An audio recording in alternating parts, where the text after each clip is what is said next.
The Black Phone 2 doesn't just bring the terror back, it amplifies it. The darkness feels heavier, the basement feels colder, and the ghosts are more desperate. Welcome back to Craigz Horror, the channel where we deep dive into everything eerie, disturbing, and just plain nightmarish. Today we are answering a phone call that maybe should have stayed unanswered. The Black Phone 2. Blumhouse's latest sequel to their 2022 supernatural hit. Does it deliver another terrifying message, or is this just one missed call? Well, the first film trapped us in that grim 1970s setting, the muted tones, the cigarette smoke, the hopeless streets. Now part 2 keeps that gritty, claustrophobic feel but pushes it further. This time the darkness spills out of the basement and into the town itself. Now right from the opening shot of this movie I felt that same claustrophobic dread from the first movie. I mean, that vintage 70s grain, the muted colours all blended in, and that constant feeling that something is just out of the frame of the camera. Ethan Hawke's presence still lingers like a ghost in this sequel, even when he's not on the screen. And something that I did just love, this isn't just a copy and paste sequel, it actually does expand on the mythology. The phone isn't the only way the dead can communicate now, there's a deeper connection to the whole town's trauma, and that makes it hit harder. Something that I really just loved about this movie is how Finn's sister, Gwen, she has a much more prominent role and arguably is the main star of the show. Because even though Finn is still getting those phone calls, Gwen starts having those horrible nightmares again. And what I just loved about those nightmare scenes is that you knew when Gwen was in one of her nightmares because of the way it was filmed. Like it was filmed on a very old camera. It completely gave me similar vibes from Sinister. You know when they watch those murder tapes and it's got that old grainy feel? That's exactly what Gwen's nightmares were like. And yes, I've actually heard a lot of people say that there are a lot of similarities of A Nightmare on Elm Street in this movie before I went and watched it, and to be honest, I love that. Some of Gwen's nightmares were truly horrifying, extremely creepy, and there was actually a scene where Gwen is being thrown around this room that does remind you of Tina's nightmare death scene in the original Nightmare on Elm Street. But despite any possible Easter eggs or little nods to previous horror films,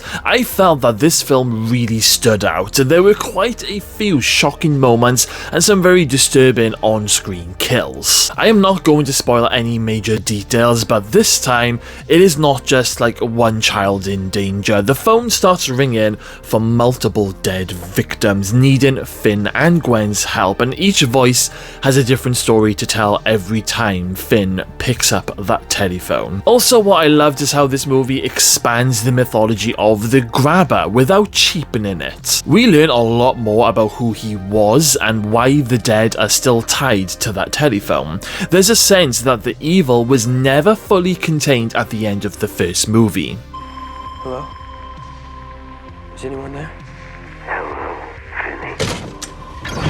The phone itself feels like a character now. I mean, its rings sound different depending on who's calling. Sometimes urgent, sometimes sorrowful. And when Finn keeps answering the phone and saying that he can't help them, the phone will just ring constantly. There'll be no like little gaps in between. It'll be ring till he answers that phone. Ethan Hawke as the Grabber is just as incredible as ever. I think my only criticism is that we don't get to see him on the screen for quite a while into the movie, but don't let that put you off. It's just an observation more than anything. I like how the Grabber is so much more demonic. I mean, there's moments where he ends up ripping the bottom of his mask off, and then you see his rotten mouth, and you also see that his feet are also rotten. He feels just so much more monstrous, more unstoppable in this movie. Every time Gwen falls asleep and starts having a nightmare, the Grabber arrives, and there's not much that anyone can do, not even a brother Finn.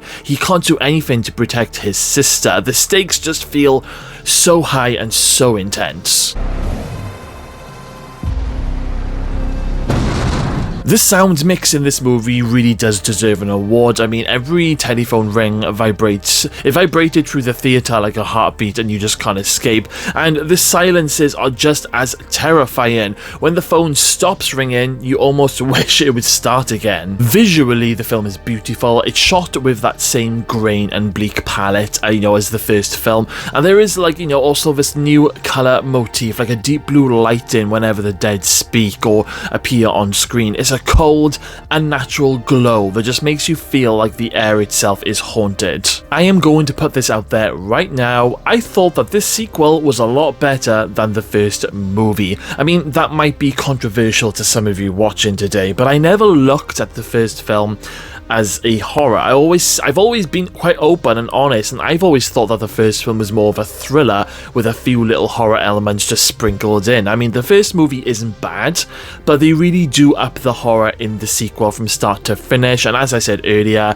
there are some genuinely horrific moments that happen in this movie. So yeah, for the fact that the sequel just feels a lot more like a real horror, for me, it's so much better than the first movie. Now, beyond the horror and the suspense, The Black Phone 2 is about grief and the things that we can't let go of. The dead kids in this movie aren't just calling for help, they're calling for a bit of closure. We also follow Finn's grief and how damaged he is, and it does end up playing a really big part all the way up to the movie's climax. I mean, it's about how trauma echoes through the generations. Parents still fear what they can't see, children still dream about the grabber even though he's gone, and that phone keeps ringing because no one's really free. When the credits rolled at the very end, I didn't feel relieved, I actually felt a little bit haunted. That's how you know a sequel has worked. It is rare for a sequel to be just as good, or in my opinion, even better than the original. Now, I know a lot of people who have been debating online whether or not if The Black Phone even needed a sequel, but honestly, after watching it, I am so glad that they did, because it really complements the first movie in a way where I would actually go back and rewatch the first movie and then rewatch the second movie, basically just watch them back to back. I mean, had this sequel not been created, then I couldn't see myself going back and rewatching just that original first movie. Not very often, no. Now, will there be a third sequel? Who knows? I mean, it did feel very final, but then so did the first movie. And then if you look at Freddy Krueger and Michael Myers, I mean, evil never really truly dies, does it? I wouldn't be surprised if there is at least one more sequel released in the next couple of years. But here are my final thoughts. I mean, sometimes sequels exist just to cash in on a good idea, but The Black Phone 2 actually earns its reason to exist. It doesn't try to shock you with gore or cheap scares. Instead, it does haunt you slowly. And what makes this film work is that it understands fear isn't about what you see, sometimes it's about what you don't see and what you feel. The phone isn't just a prop anymore, it's a symbol for trauma, for unfinished business, for the voices that we can't stop hearing long after the horror is over. For me, The Black Phone 2 is more than just a good horror film, it's a reminder that the scariest things are the ones we can't let go of. The ones that keep ringing even when we don't want to answer. I am gonna give The Black Phone 2 a very well-deserved rating of 8 out of 10. Go and watch this movie, guys. If you haven't already, you will not be disappointed. So then, guys, what did you think of the movie? Was this a sequel that needed to happen, or should have the phone just stayed silent? Let me know your thoughts in the comments box below. Let me know if you enjoyed today's review, and tap that like and subscribe button for more dark reviews every single week. Right then, guys, thank you all for watching. I'll see you all in my next video.